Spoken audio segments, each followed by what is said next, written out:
Bisa dilihat di layar kalian? Bisa, Pak.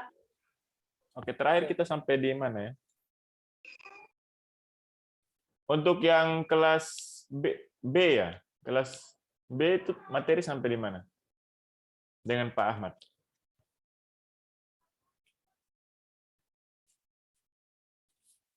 Untuk yang kelas B materi sampai di mana?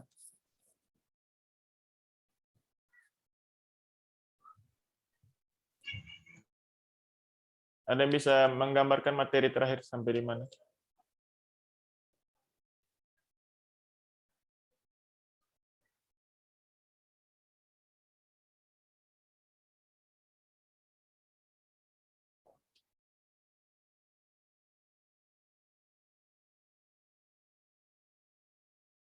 Kelas A kalau tidak salah sampai dengan ini biaya manfaat proyek sudah. Oh ini.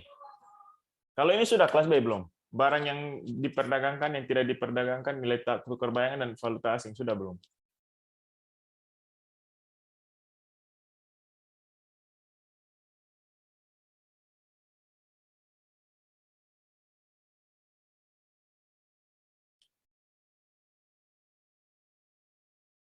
Ini nanti bisa dipergunakan untuk menghitung daya saing seperti policy analysis matrix. Kelas B sudah, ini sudah atau belum?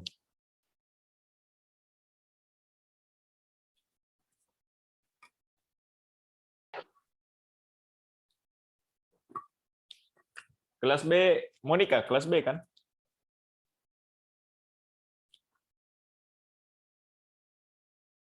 Monica Geliu.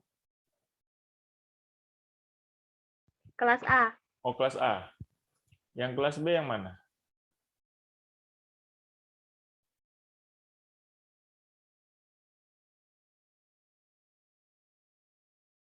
Hermandus, kamu kelas apa?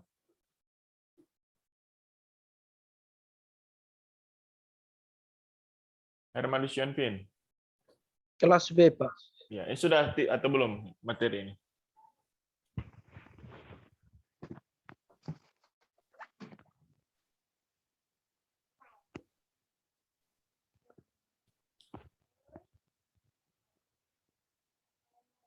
Oke, kalau itu kita lanjut saja.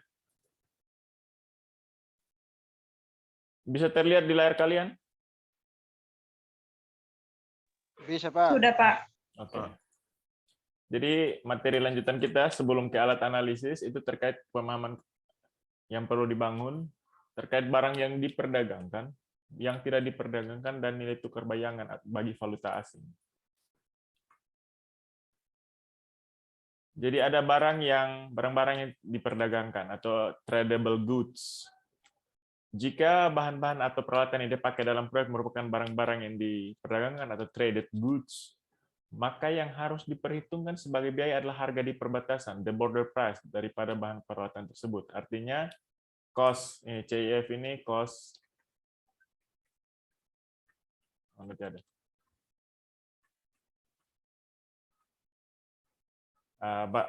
artinya harga CIF itu cost insurance freight untuk bahan-bahan yang barang-barang yang diimpor, atau harga FOB, free on board, untuk barang-barang yang dapat diekspor. Nah, perincian begini. Cost insurance freight atau biaya muatan atau buat muatan jaminan muatan biaya muatan dari jaminan biaya FOB pada saat ekspor. Jadi kalau kita mengirim barang keluar, free on board itu bebas biaya pada waktu pemuatan itu menjadi biaya kita. Biaya pengangkutan ke tempat impor. Nah, kalau kita mengimpor barang itu kan dari luar datang ke kota kita atau ke lokasi kita. Biaya pengangkutan itu menjadi biaya kita untuk barang-barang yang diperdagangkan. Ada biaya asuransi, insurance, jaminan itu, asuransi. Jadi barang itu sampai di tempat kita harus dalam kondisi sesuai dengan pesanan kita. Biaya bongkar dari kapal ke dermaga pelabuhan itu kan kalau membongkar ada biayanya.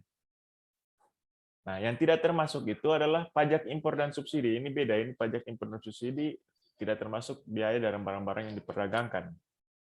Biaya masuk pelabuhan impor seperti pajak pengangkutan. Matikan mikrofon kalian. Mohon maaf, Pak. Materi tidak tertampil di layar, Pak. Oh, tidak tampil. Ya, Pak. Kalau begini tampil tidak? Sudah, Pak. Sudah, Pak.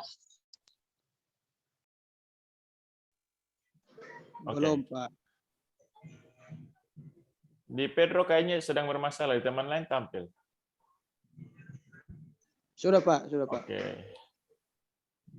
Nah, yang berikut itu free on board. Nanti saya bagikan link video YouTube-nya supaya kalian bisa nonton lagi. Free on board itu semua biaya untuk mendapatkan barang-barang yang akan diekspor tetapi masih di pelabuhan negara pengekspor. Jadi kalau kita mau kirim barang ke Timor Leste, kita mulai dari harga barang, biaya transportasi dari kebun atau dari ini persawahan ke pelabuhan dan lain-lain, itu semua itu adalah biaya yang ada di waktu mau memuat. Jadi barang di situ dihitung sesuai free on board-nya. Yang berikut biaya tolong matikan mikrofon kalian, matikan.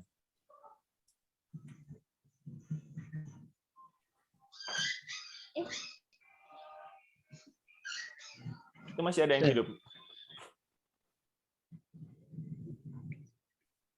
Hermandus, matikan.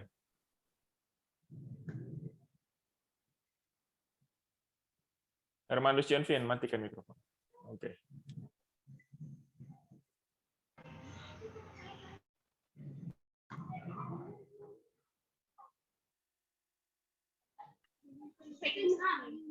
Oke. Ay, sabi ng kanyalang ko. Ini Simfrion nih. Siapa yang masih hidup ini mikrofonnya? Safarina, Pak. Matikan. Saferina, matikan mikrofon kamu. Kalau tidak mau ikut kuliah, tidak usah masuk. Oh, kita lanjut.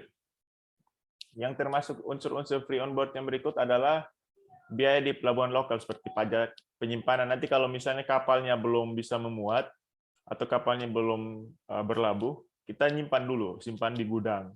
Pengangkutan ke kapal itu mungkin pakai mesin, pakai angkutan atau menyewa jasa portir. Fumigasi ini begini. Kalau produk-produk pertanian itu harus disemput fumigasi itu supaya tidak jamuran atau tidak rusak waktu penyimpanan ataupun pelayaran.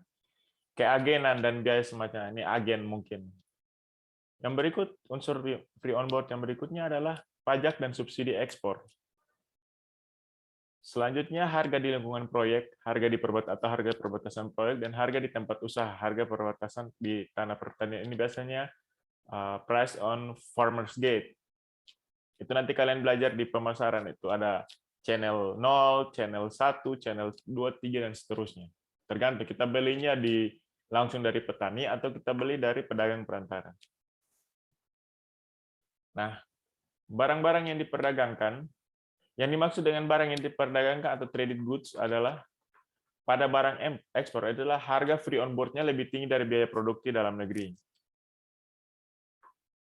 Kalau itu barang ekspor, artinya begini. Kalau beras kita di sini 10.000 atau 11.000, tapi kalau di negara lain bisa 15.000, itu boleh kita perdagangkan. Karena kita dapat untung, atau bisa 2 kali lipat, bisa sampai 20 atau 30.000, itu bagus. Barang ekspor dengan campuran tangan pemerintah dengan mendapat subsidi ekspor. Nah, misalnya kita mau kirim barang, mau mengirimkan barang untuk dijual, pemerintah kasih subsidi. Oh, untuk produk-produk ini nanti biaya pengiriman, pajak dan lain-lain ditanggung oleh pemerintah atau disubsidi. Oh, itu boleh. Pada barang impor, jika biaya produksi dalam negeri lebih tinggi dari harga ini, cost insurance freight. Jadi misalnya kalau beras Bulog dulu untuk mengatasi kelangkaan pangan, mereka datangkan beras dari Vietnam. Di Vietnam 1 kilo itu Rp3.000 waktu itu. Dan berasnya IR, maksudnya berasnya memang varietasnya yang international rice. Harganya murah, jadi untuk mengatasi misalnya ada kerawanan pangan akibat gagal panen, gagal tanam, kekeringan, dan lain-lain, pemerintah melalui Badan Urusan Logistik atau Perum Bulog membeli beras dari Vietnam, meskipun nanti akhirnya dibagikan lewat beras-beras jatah, beras-beras murah. Harganya memang namanya beras-beras medium, akhirnya harganya memang lebih murah, sehingga barang itu diboleh secara perdagangkan diimpor ke negara kita. Nah, ada juga barang-barang yang tidak dapat diperdagangkan atau tidak diperdagangkan. Yang dimaksud barang-barang yang tidak diperdagangkan atau non-traded goods, itu dengan harga CIF lebih tinggi dari biaya produksi dalam negeri, dan biaya produksi dalam negeri lebih tinggi dari harga free on board-nya. Jadi cost insurance rate-nya lebih tinggi daripada biaya produksi dalam negeri. Untuk apa? Kalau bisa diproduksi dalam negeri dengan harga yang lebih terjangkau, kita beli dari luar. Dan harga biaya produksi dalam negeri lebih tinggi dari harga FOB-nya atau freight on board. Yang tidak diperdagangkan adanya campur tangan pemerintah berupa larangan impor, kuota, dan semacamnya. Contohnya, kemarin minyak tanah, kalian rasa harga naik tidak? Bukan minyak tanah, minyak goreng. Nah, Naik, Pak. ya, sampai dibatasi kan hanya satu orang boleh beli 1 liter. Memang itu cukup viral di negeri ini. Pemerintah melarang impor. Kenapa? Kebutuhan dalam negeri saja belum dipenuhi. Untuk apa kita jual? Nah, itu. Ada kuota. Kuota contohnya dulu ada kuota daging sapi. Kenapa daging sapi bisa memicu? Karena di dalam negeri peternak-peternak kita tidak bisa, katanya tidak bisa memenuhi kebutuhan daging. Akhirnya dibuka impor. Impor masuk, turunkan harga. Peternak-peternak kita protes, kok harga daging jadi murah? Ya memang karena barang impor ini lebih murah masuknya. Jadi harga-harga, kalau tidak mau beli daging dari petani, ya kita bisa beli daging atau peternak, kita bisa beli dari supermarket yang harganya lebih rendah. Karena di luar negeri biaya untuk memproduksi daging sapi itu lebih murah. Karena peternakan mereka bukan kayak kita. Nonton saja peternakan di luar negeri itu mereka bukan peternaknya yang pergi cari rumput kasih sapi, sapinya dibiarkan saja di padang, di hutan, jadi mereka hidup sendiri, nanti sudah diperkirakan usianya sudah cukup untuk menghasilkan daging yang baik, baru pergi tangkap begitu. Itu seperti ranch, bukan seperti cattle seperti yang kita punya, sapinya diikat, peternaknya yang capek pergi cari rumput. Nah itu kalau di luar negeri mereka bisa memproduksi dengan jumlah yang lebih banyak karena itu. Nah, ini kecuali barang bulky seperti batu bata dan lebih murah diproduksi dalam negeri daripada diimpor, tetapi harga ekspornya lebih murah daripada biaya produksi dalam negeri. Kita lanjutkan. Barang-barang yang tidak diperdagangkan, barang yang tidak diperdagangkan dapat berupa barang yang lekas busuk atau highly perishable. Seperti sayuran segar untuk dikonsumsi. Biasanya barang-barang yang tidak diperdagangkan dihasilkan dalam suasana persaingan bebas oleh pengusaha atau petani kecil, oleh pengusaha dalam industri yang mudah dimasuki pengusaha bangsanya, harga produk tidak dapat naik jauh di harganya. Kalau harga-harga seperti tanaman seperti sayur ini mau impor bagaimana atau kita mau ekspor bagaimana? 2-3 hari saja kan sudah rusak.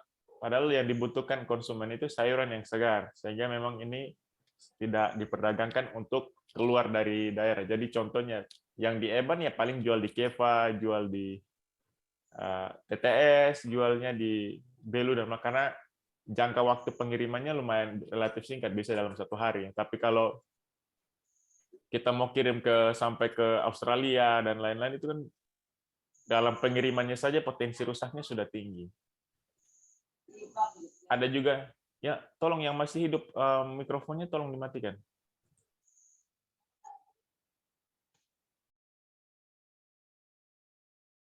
Ada juga terkait pembatasan kuota impor. Nah, pembatasan kuota impor itu untuk memproteksi petani atau peternak dalam negeri.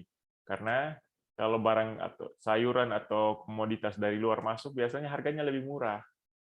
Beda dengan tadi, seperti beras, itu didatangkan dari Vietnam. Pertama, harganya sangat murah. Yang kedua, mengantisipasi ada bencana seperti gagal tanam atau gagal panen, supaya pemerintah punya cadangan beras yang bisa disalurkan untuk membantu masyarakat. Ada juga yang namanya indirectly traded goods. Jadi barang-barang yang diperdagangkan secara tidak langsung. Contoh barang tersebut, barang yang tidak diperdagangkan dengan penggunaan sejumlah bahan impor. Barang tersebut barang yang diperdagangkan secara tidak langsung. Contohnya begini, ada TKDN, tingkat kandungan dalam negeri. Jadi handphone atau smartphone atau mobil atau apapun yang sekarang dijual itu harus mencantumkan sekitar berapa persen itu produk atau komponennya itu harus merupakan produksi dalam negeri. Tidak boleh 100% barang impor dan hanya dirakit di Indonesia, tidak boleh. Ada juga barang-barang yang dapat diperdagangkan tetapi tidak diperdagangkan, tradable but not traded goods. Dikarenakan adanya peraturan pemerintah karena adanya kuota impor atau larangan impor terhadapnya. Ini temporary, maksudnya tidak permanen, tergantung. Kalau dirasa sangat dibutuhkan akan dibuka larangan ini. Oke. Sekarang mari kita ini yang penting, salah satu yang penting terkait nilai tukar bayangan bagi valuta asing. Kalian tahu sekarang $1 berapa rupiah? Itu gampang, tinggal ketik di Google pasti muncul. Biasa kisarannya 14.000.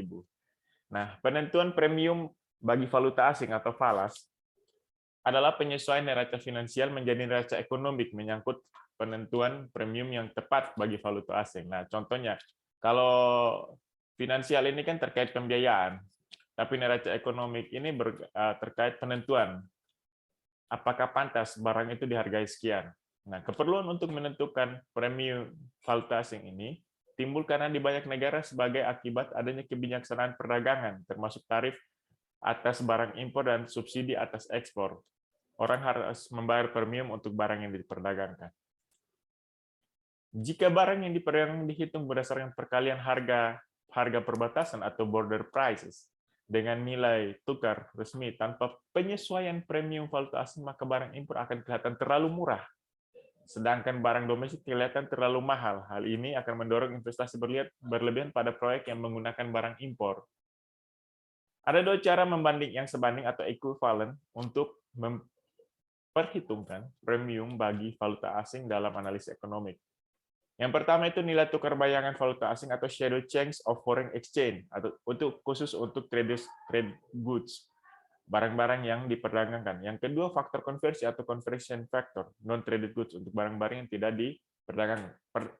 Membedakan barang diperdagangkan dengan barang tidak diperdagangkan itu berdasarkan ini. Unsur-unsur yang bisa dilihat. Dan syarat-syarat yang tadi.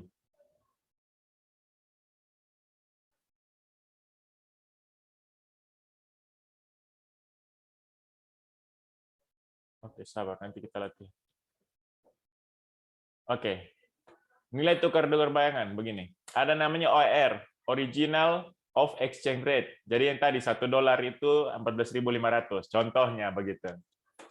Ada yang kedua itu premium valuta asing, the foreign exchange premium, FX premium biasa disingkat. Nilai tukar bayangan, the shadow exchange rates. Faktor konversi waktu, the standard convention factor. Jadi ini OER. Untuk kita mencari SER atau nilai tukar bayangan shadow exchange rates itu, nilai OER, nilai resmi itu misalnya 14.500, dikali 1 tambah FX premium atau faktor konversi baku, dapatlah SER. Nah, kalau kita mau cari SCV atau standar convention baku, 1 per 1 tambah FX premium, faktor konversinya sama dengan SCF. Ini menurut Squire dan Van den Tak. OER sama dengan SER, ini SER sama dengan OER dibagi SCV. Ini harus diingat. SCV, tinggal kita balik. SCV itu sama dengan OER bagi SER. Pakai dulu prinsip segitiga. Dulu ada rumus prinsip segitiga. Kalau sudah mau tahu 1 ke 1 begitu. Jadi, kalau kita mau tahu OER itu SER kali SCV. Nah, begitu kalau rumus prinsip segitiga. Nah, mari kita lihat contohnya. Jika nilai tukar resmi atau original exchange rate 1.600 sama dengan $1. Ini tahun berapa ya? Lupa saya. Itu mungkin sebelum ini masih zaman Orde Baru. Fixed rate. Foreign exchange rate premium itu sama dengan 8%.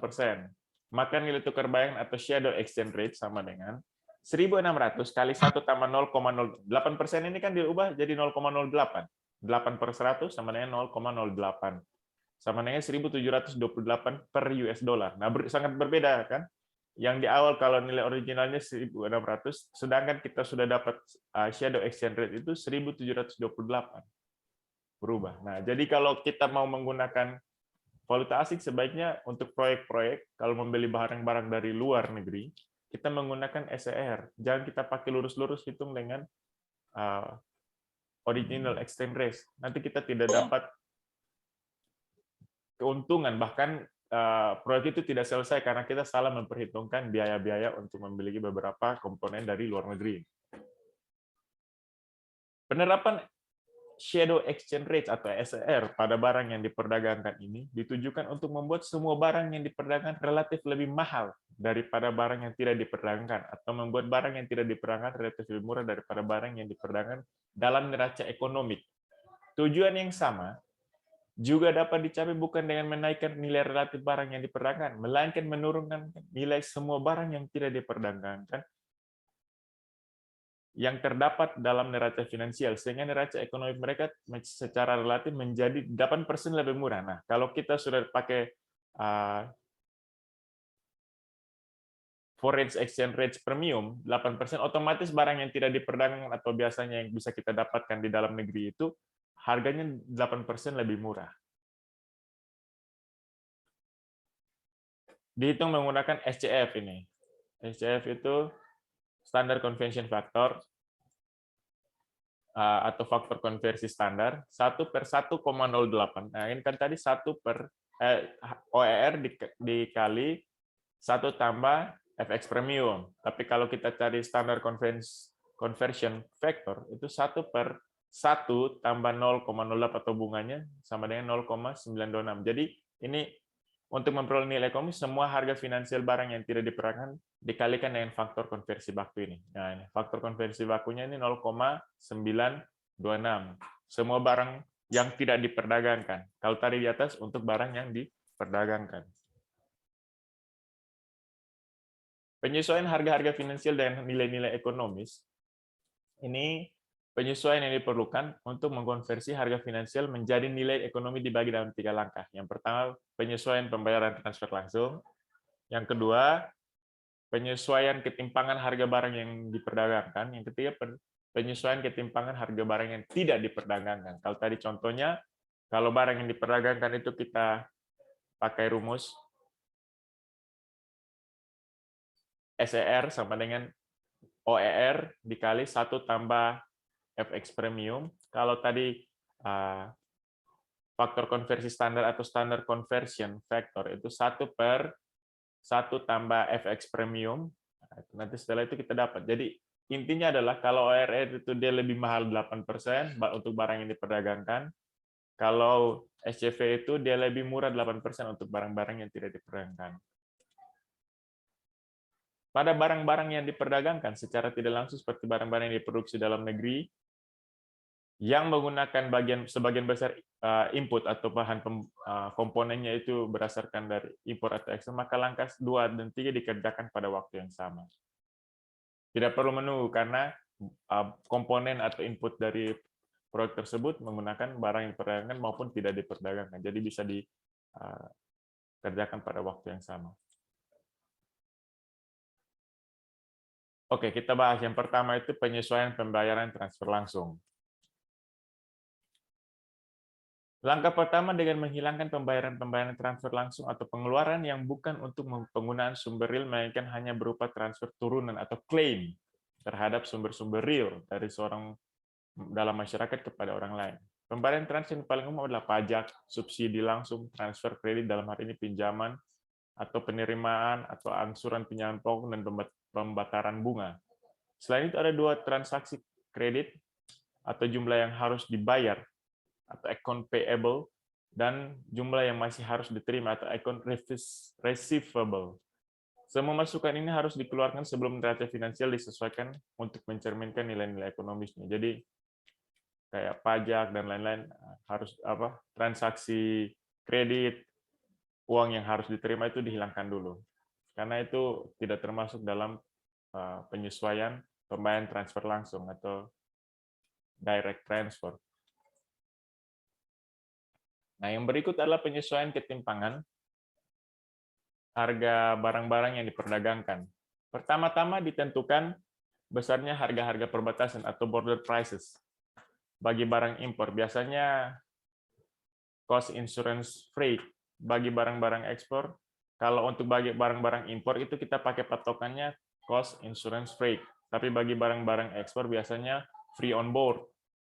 Kemudian harga perbatasan ini disesuaikan dengan memasukkan biaya pengangkutan domestik dan biaya pemasaran antara lain tempat pelabuhan impor atau ekspor dan letak proyek. Jadi kalau semakin jauh dari pelabuhan yang bisa menerima pelabuhan internasional lah, bisa disebut begitu, biayanya akan semakin besar. Kecuali alat pertanian impor dengan harga CIF sebesar 45.000 US dollar. Nah, ini mungkin disubsidi pemerintah karena untuk keperluan cost insurance rate-nya untuk ini mungkin ada aturan tertentu. Dalam neraca finansial, harga ini dikonversi ke dalam mata uang domestik menggunakan nilai tukar resmi. Nah, ini tahun berapa saya kurang ingat, tapi sekarang sudah 14.500-an per US dollar. Jadi nanti tinggal dikali-kali saja pakai patungan. Ini juga cari aturannya, biaya masuk itu sudah berapa persen sekarang? Apakah masih 10%? Silakan nanti disesuaikan. Ada video-video nanti saya bagikan yang terkait dengan cara menghitung neraca finansial penyesuaiannya yang terbaru. Jika dalam neraca ekonomi, jika menggunakan pendekatan faktor konversi untuk perhitungan premium valuta asing, itu 45.000 kali ini dulu nilai tukar 1 dolar itu 1.600, jumlah ini tidak ditambahkan pajak impor yang melakukan pembayaran transfer. Jadi kalau ada pajak tidak ditambahkan, kita hanya hitung penyesuaiannya saja, pajaknya nanti belakangan. Jika menggunakan pendekatan nilai tukar bayangan atau SIR tadi, shadow exchange rate approach ini pendekatan, shadow itu bayangan, exchange itu tukaran, rate itu nilai. Misalkan premium valuta asing itu 8%, maka nilai tukar bayangan menjadi 1 tadi tambah 0,08 kali nilai OER-nya, original exchange rate. Dengan demikian harga alat pertanian diimpor menjadi, ya tadi kan ada aturan untuk alat pertanian tidak boleh melebihi 45.000 US dollar. 45.000 kali dengan nilai shadow exchange rate. Kalau di atas tadi 45.000, kalau pakai faktor konversi dikali dengan original exchange rate-nya, yaitu 1.600. Kalau sekarang mungkin 14.500. Yang ketiga, penyesuaian ketimpangan harga barang yang tidak diperdagangkan. Nah, ini ada aturannya. Misalnya, untuk sewa tanah per hektar itu berapa, tergantung dengan the opportunity cost of capital. Berapa belas persen. Ini aturannya lama yang saya pakai, kurang tahu yang terbaru berapa. Jumlah ini dianggap sebagai nilai ekonomis tanah dalam proyek yang dipakai dengan cara pendekatan. Itu pakai tadi, shadow exchange rate approach. Jika dipakai pendekatan faktor konversi, tadi kita kalikan dengan nilai dari setelah 1/1 ini kan nilai SCF-nya, faktor konversi, standard conversion factor. Jadi 1/1 tambah 0,08, jadi 1/1,08 dari dapatnya 0,926 dikali dengan tadi 350.000, ini adalah nilai modal, capital value. Dari 1 hektar tanah itu 350.000. Jadi dapatnya sebenarnya bukan 350.000. Kalau di dalam negeri untuk hal setelah barang-barang non traded itu dapatnya 324.100 rupiah. Yang berikut, penyesuaian harga finansial dengan nilai ekonomis terkait tenaga kerja. Jika upah buruh tani pada musim tanam adalah 750.000, bekerja selama 90 hari, nah tadi kita kali 750. Tapi kalau pendekatan faktor konversi ya kita harus hitung lagi, bukan kali dengan 90 itu, dia dikali dengan 0,926, jadi dapatnya 62.500. Nah, ada juga barang yang diperdagangkan secara tidak langsung. Dalam analisis ekonomi, barang yang diimpor secara tidak langsung dipecah menjadi bagian yang diproduksi dalam negeri dan bagian diimpor dari masing-masing. Jadi ini berapa persen tergantung komponen lokal, berapa persen komponen impor termasuk dengan biaya masuknya. Nanti silakan kalian baca, saya bagikan PowerPoint-nya. Kalau di pertanian ini biasanya agak kurang, biasanya di mesin-mesin, di sektor industri manufacture. Tapi nanti silakan dilihat, ini ada contohnya.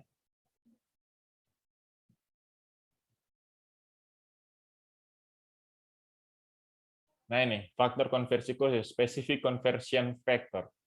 Jika barang yang diperdagangkan secara tidak langsung yang sering dipakai dalam berbagai proyek, maka akan lebih mudah kalau ada suatu faktor konversi khusus yang sudah satu kali dihitung dapat terus dipakai. Nah ini ada rumusnya. Nanti tinggal dihitung di sini menggunakan tabel. Nilai bruto, nilai biaya input, manfaat atau manfaat bersihnya neto, dan rasio manfaat dan biaya.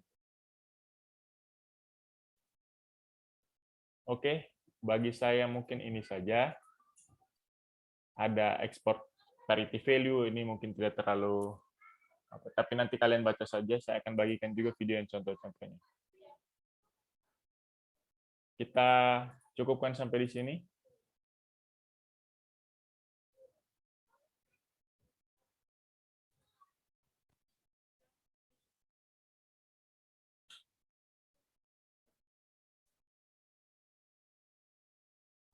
Oke, kita cukupkan sementara sampai di sini. Nanti kalau ada pertanyaan disimpan, kuliah berikutnya kita lanjutkan. Jadi kuliah berikutnya kita akan masuk kepada contoh-contoh penerapan alat analisis dari mata kuliah evaluasi proyek dalam penelitian-penelitian terkait dengan bidang pertanian. Ada yang mau bertanya? Tidak ada, Pak. Oke. Selamat malam.